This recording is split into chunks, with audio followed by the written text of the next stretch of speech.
আসসালামু আলাইকুম everyone, welcome to my YouTube channel. তো বরাবরের মতো আমি ফেরত আছি আপনাদের সাথে।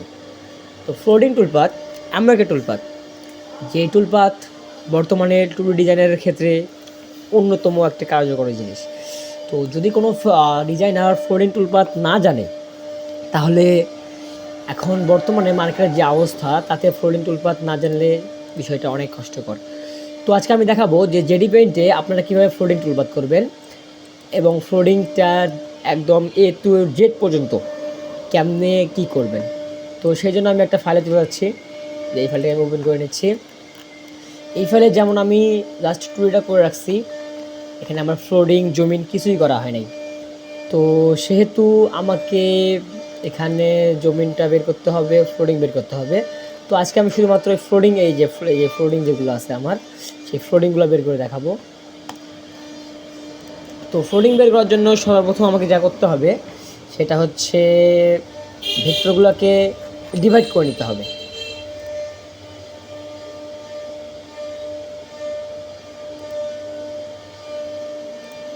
ভেক্টরগুলোকে ডিভাইড করে নিতে হবে। তো এই ভেক্টরটা আমার ডিভাইড করা আছে। তো ভেক্টর ডিভাইড করার জন্য আমি সর্বপ্রথম যে ভেক্টরটাকে ডিভাইড করবো, ফ্লোডিং যেখানে আমি করব, সেটাকে ধরার পরে ইট থেকে ডিভাইড অপশনে চলে যাব। এখান থেকে আমি এখানে ডিভাইড করে দেব। এরকম করে যেটুকুলো আমি ফ্লোডিং করব সবগুলোকে ডিভাইড করে দিব।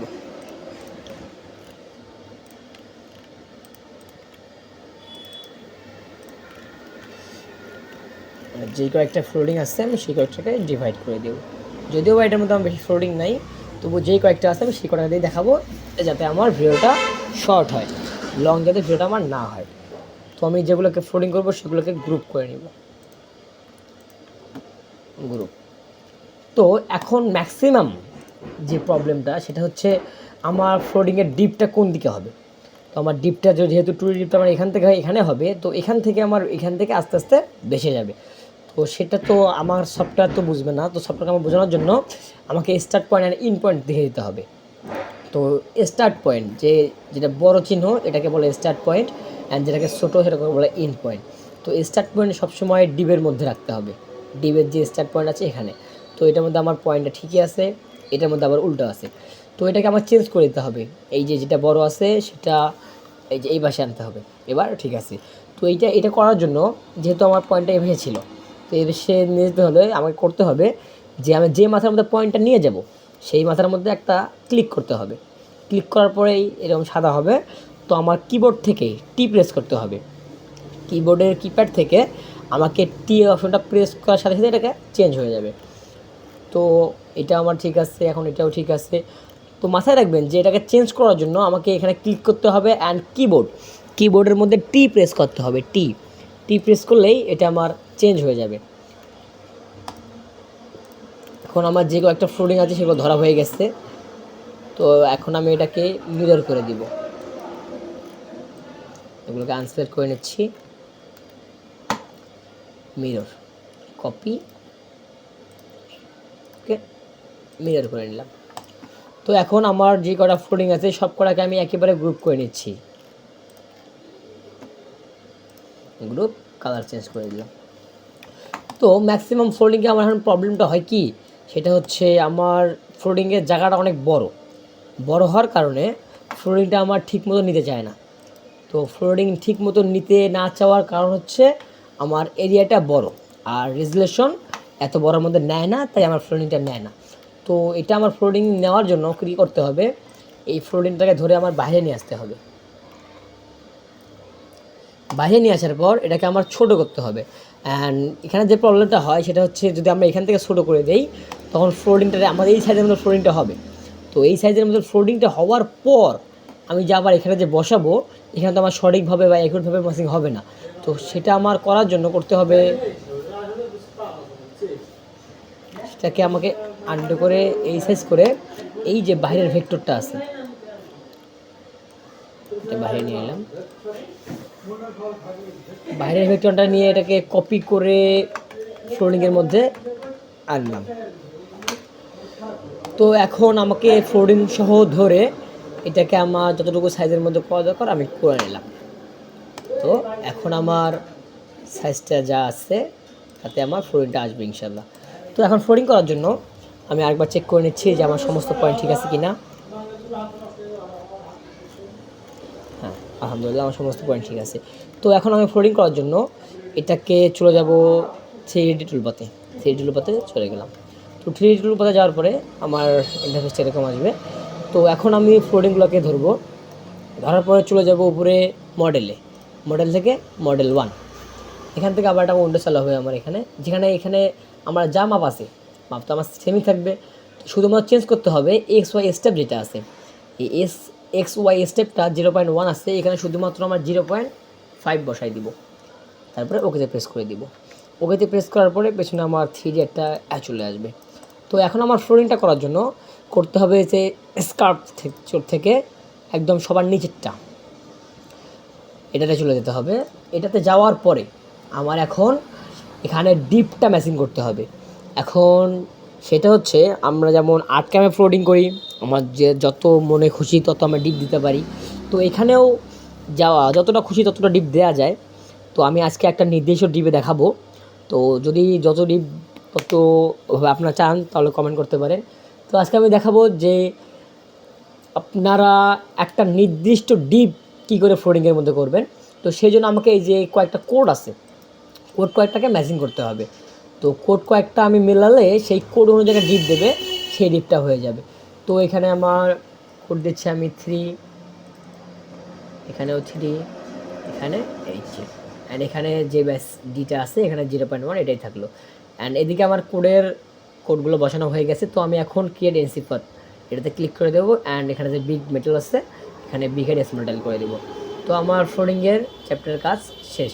তো এখন আমি কি করব, যে আমার যেটা ফ্লোরিং ভেক্টরগুলো আছে এখানে যে কালারটা চেঞ্জ হয়েছে এখানে একটা ক্লিক করে দিব। তো এখানে ক্লিক করে দেওয়ার সাথে সাথে আমার দেখেন ফ্লোরিংগুলো সুন্দরভাবে হয়ে গেছে।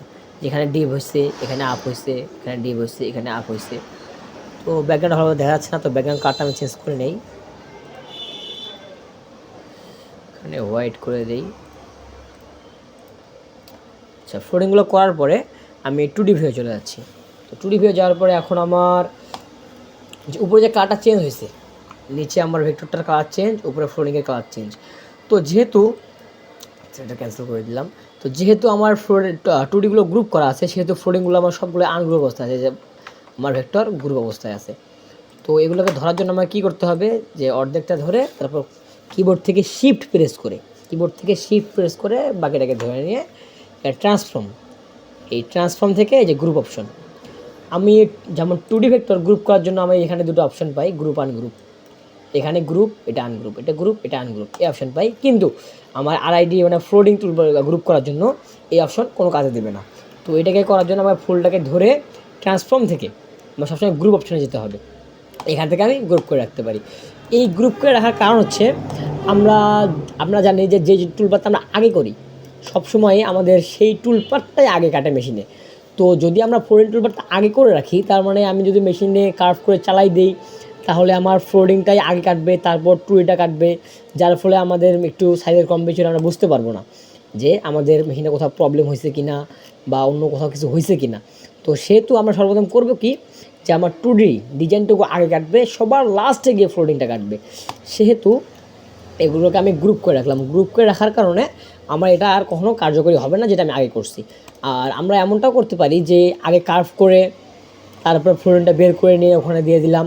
কিন্তু তাদের প্রবলেমটা হয় কি, যে আমার যে আন্ডু করার যে একটা অপশন থাকে, যে লিমিটটা থাকে, সেই আন্ডু করার লিমিটটা শেষ হয়ে যায়।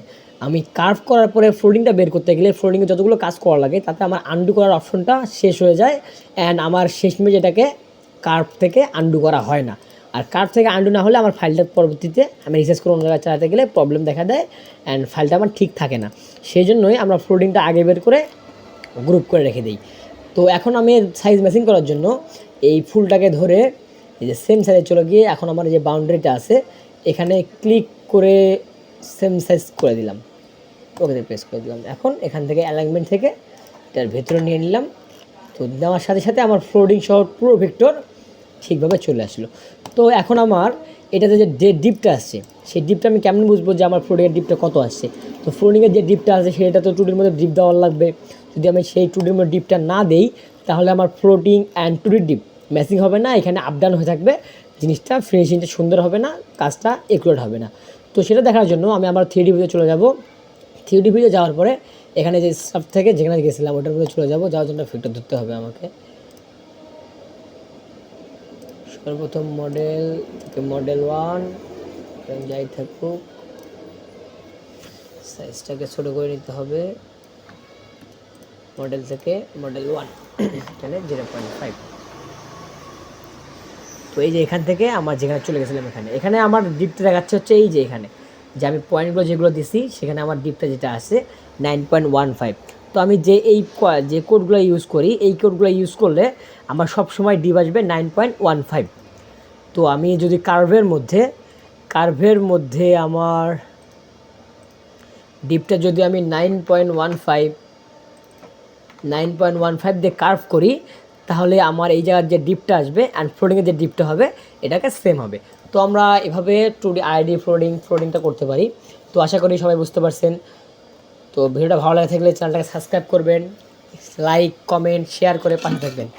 আসসালামু আলাইকুম ওয়া রাহমাতুল্লাহ।